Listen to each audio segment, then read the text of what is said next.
Everybody, welcome জানাচ্ছি। আজকে নতুন জায়গায় নতুন ভিডিও নিয়ে এসেছি আবার আপনাদের সামনে। এ হচ্ছে কাপ্তাই ন্যাশনাল পার্ক এবং কাপ্তাই রোড, যেটির কথা কম বেশি সবার জানা আছে। এখানে আপনারা যদি প্রবেশ করেন কাপ্তাই ন্যাশনাল পার্কে, আপনাদের মন ভালো হয়ে যাবে। কেন বলছি, কাপ্তাই ন্যাশনাল পার্কের যে পরিবেশটা এবং রোডটা দেখে মন ভরে যাবে। এবং এই কাপ্তাই ন্যাশনাল পার্ক বা জাতীয় উদ্যান যেটাই বলি আমরা,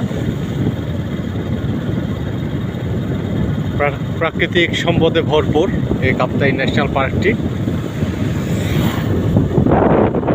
এরই মধ্যে যেতে যেতে আপনাদের হরেক রকমের বৃক্ষ দেখতে পাবেন। প্রাকৃতিকভাবে সৃষ্টি এই বন, এখানে কেউ গাছগুলি লাগানো হয় না, এই প্রাকৃতিকভাবে সৃষ্টি হয়েছে বিভিন্ন বৃক্ষগুলি। তো বৃক্ষগুলি আপনারা যদি উপভোগ করতে চান চলে আসতে পারেন আমাদের এই কাপ্তাই। এই পাশে কর্ণফুলী নদী, এক পাশে সীতা পাহাড়, রাম পাহাড়, এবং পাশাপাশি মাঝখানে রোড কাপ্তাই টু চট্টগ্রাম। নির্দ্বিধায় আপনারা মন প্রাণ খুলে অক্সিজেন নিতে পারবেন। এবং অক্সিজেন ফ্যাক্টরি বলা যায়। হরেক রকমের অর্কিডও দেখা যায়, অর্কিড জোন। তো সেক্ষেত্রে অনেক ভালো লাগবে, আমার কাছে তো অনেক ভালো লাগছে। পাশাপাশি আমি প্রাকৃতিকের সাথে যে সুবাস, মনের সুবাস, গাছগাছালির এবং বিভিন্ন ফুলের একটা বনজ সুবাসটি আসছে, সেটা উপভোগ করছি। তো বন্ধুরা, আপনারাও দেখতে পাবেন, চলে আসবেন, উপভোগ করবেন। ফাঁকে ফাঁকে আপনারা এরকম গাড়ি দেখতে পাবেন, ছুটে চলছে আপন মনে নির্দ্বিধায়। এবং পাশাপাশি চোখ ভোলালেই আপনাদের ভালো লাগবে। পাশে কর্ণফুলী নদী, সীতা পাহাড়, অপরদিকে রাম পাহাড়, মাঝখানে বুক চেড়ে চলছে কাপ্তাই টু চট্টগ্রাম রোড এবং রাস্তাটি। হচ্ছে জাতীয় উদ্যানের প্রশান্তি পার্ক, এটার ফটক অসাধারণ দেখতে। কর্ণফুলীর নদীর পার ঘেঁষে এই প্রশান্তি পার্ক, যেটি আপনাদের ভালো লাগবে। আপনারা চলে আসতে পারেন নির্দ্বিধায়।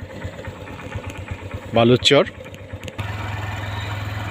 হচ্ছে বালুচর ব্রিজ, যেটির কথা আমরা সবাই জানি, বালুচর ব্রিজ নামে পরিচিত। এই হচ্ছে বালুচরের ব্রিজ। এই ব্রিজটির কথা কম বেশি সবার জানা আছে। এই ব্রিজটি কাপ্তাই চিৎপরম ঘাট পার হয়ে আসলে আপনারা দেখতে পাবেন এই বালুচর এই ব্রিজটি, এবং স্টিল ব্রিজ আমরা কম বেশি সবাই চিনি এবং জানি। কলেজে যেতাম তখন এরকম বাস এই ব্রিজ দিয়ে আসতো। মরিটিন ছিল তখন, মরিটিন নামে পরিচিত লোকাল বাস যেগুলি ছিল। এখনকার বাসগুলো একটু আধুনিক হয়ে গেছে, যদিও বা দেখতে পাচ্ছেন আধুনিকের ছোঁয়া পেয়েছে, পরিবর্তনটা কিছুটা এসেছে।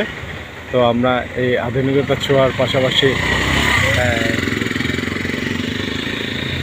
কাপ্তাই সিএনজি, আগে সিএনজি ছিল না, বেবি ট্যাক্সি ছিল, এখন সিএনজি, কথা সবার জানা আছে। এই ব্রিজটি যখন আমাদের আসে তখন থেকে আমরা স্টিল ব্রিজটি দেখতে পাই, এবং অলরেডি ব্রিজটি দেখতে পাচ্ছেন, খুব ভালো লাগছে। এবং আঁকাবাঁকা কাপ্তাই যে রোডটি আপনাদেরকে স্মরণ করে দিলাম। যারা কাপ্তাই ছিলেন বা কাপ্তাই আছেন, যারা কাপ্তাই ছেড়ে চলে যাচ্ছেন বা চলে গেছেন, তাদের মনে গেঁথে রাখার জন্য। এবং কাপ্তাই যখন যারা এসেছেন তাদের কাছে স্মরণীয় হয়ে থাকবে এই কাপ্তাই অসাধারণ যে সবুজ ঘেরা এবং বন বনানী প্রাকৃতিক নৈসর্গ। তো ঠিক আছে বন্ধুরা, আবার দেখা হবে নতুন জায়গায় নতুন ভিডিও নিয়ে। সে পর্যন্ত ভালো থাকবেন, সুস্থ থাকবেন, নিরাপদে থাকবেন। ওকে, গুড বাই।